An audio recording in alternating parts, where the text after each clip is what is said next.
અનિવાર્ય સંજોગો વસાત શ્રી કાળુસિંહ ડાબી આવી શક્યા નથી, તેમના વતી તેમના કાર્યકર આવ્યા છે. સૌ પ્રથમ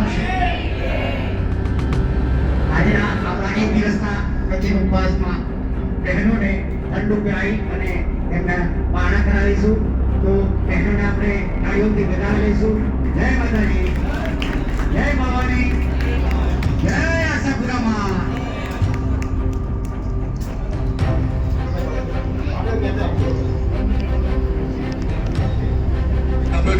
એ બદલ તેમનો ખૂબ ખૂબ આભાર માનું છું.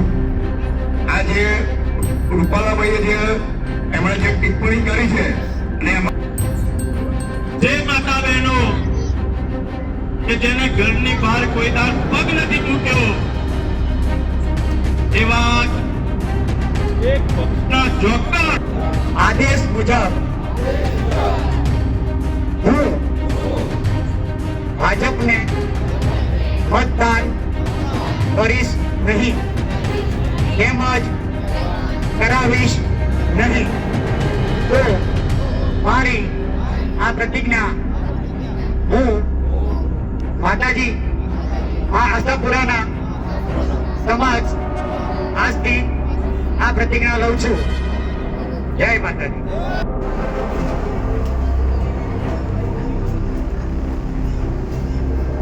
બોલો આશાપુરા માતાજી, જય માતાજી.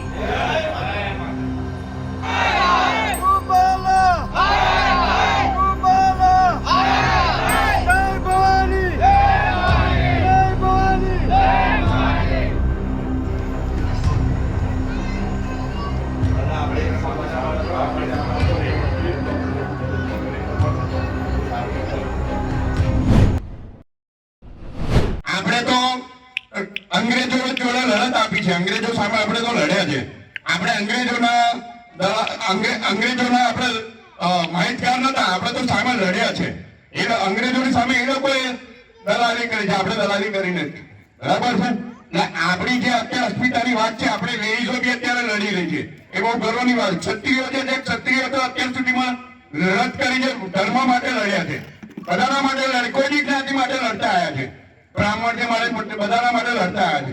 અત્યારે જે છે અસ્મિતાની વાત છે, એટલે ખરેખરમાં આપણી અસ્મિતા હોવી જોઈએ. અને આ જે છે એને બધાને ખબર છે કે ભાઈ ક્ષત્રિય શું છે, ક્ષત્રિયનો ધર્મ શું છે, ક્ષત્રિય શું છે, આપણી જે એકતા છે એનાથી ખબર પડી ગઈ છે.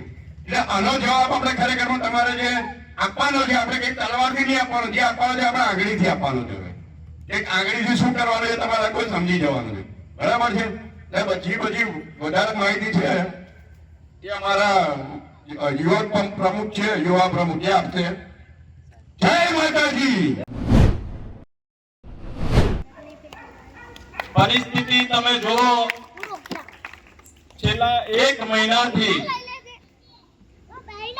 આ ગુજરાતમાં જે સમાજ જેનો ભવ્ય ભૂતકાળ કે જેના ઇતિહાસના પાના પર અમર થઈ ગયેલો, કદાચ આખા વર્લ્ડની તમામ ઇતિહાસના પુસ્તકોમાંથી ખાલી ક્ષત્રિય સમાજને ક્ષત્રિય શબ્દ કાઢી નાખવામાં આવે તો એ તમામ પુસ્તકો રદ્દી બરાબર થઈ જાય કે ના થઈ જાય? એવો આપણો ભવ્ય ભૂતકાળ, જેને ભગવાન રામના વંશજો આપણે, અને 5000 વર્ષ પહેલા ભગવાન રામે જ્યારે એમના પિતાના એક વચનને ખાતર આખું રાજપાટ છોડ્યું, અને એ જ ભગવાન રામના વંશજો એના 5000 વર્ષ પછી 562 રજવાડા એ જ રામના પગલે પગલે અને 562 રજવાડા આ દેશની અખંડિતતા માટે બલિદાન કર્યા. જ્યારે સરદાર સાહેબ ભાવનગર નરેશ સાહેબ જોડે ગયા, એ 1852 ધણી કૃષ્ણકુમારસિંહ ગોયલ જ્યારે સરદાર સાહેબે જઈને એમનો વિચાર મૂક્યો કે આ ભારત દેશને અખંડ બનાવવા માટે, અહીંયા લોકશાહી સ્થાપવા માટે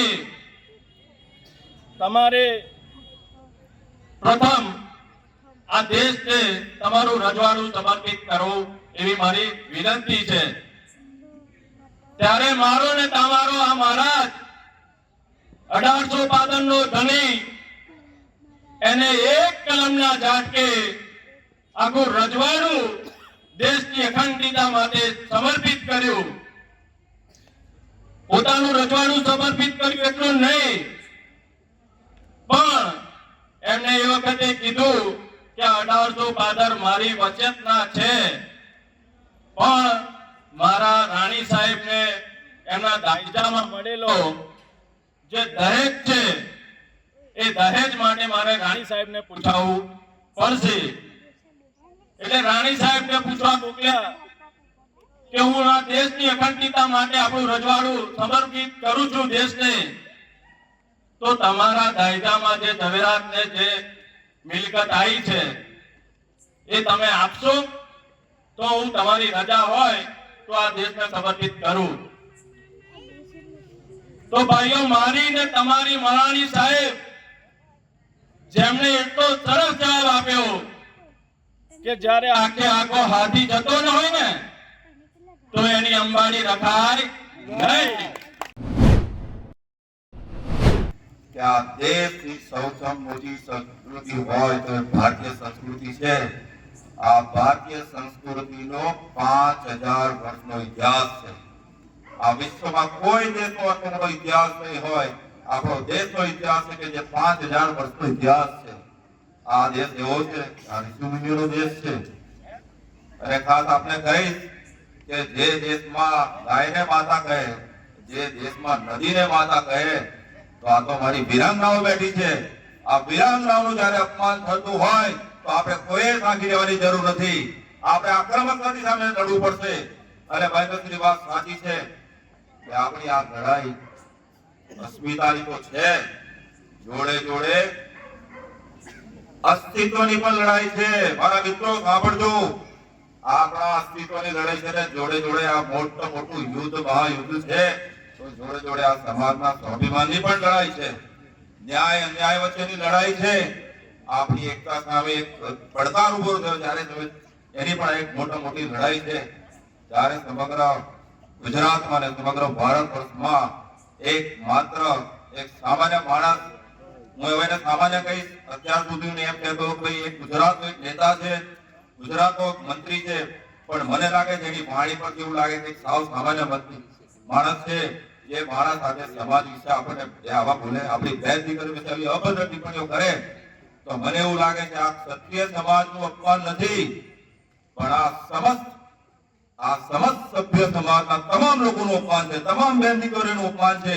એટલે આ ક્ષત્રિયોનું નહીં, સાથે સાથે અત્યારે ઉપસ્થિત જેટલા બી સમાજ ઉપસ્થિત છે એમની તમામ બહેન દીકરીઓનું અપમાન છે.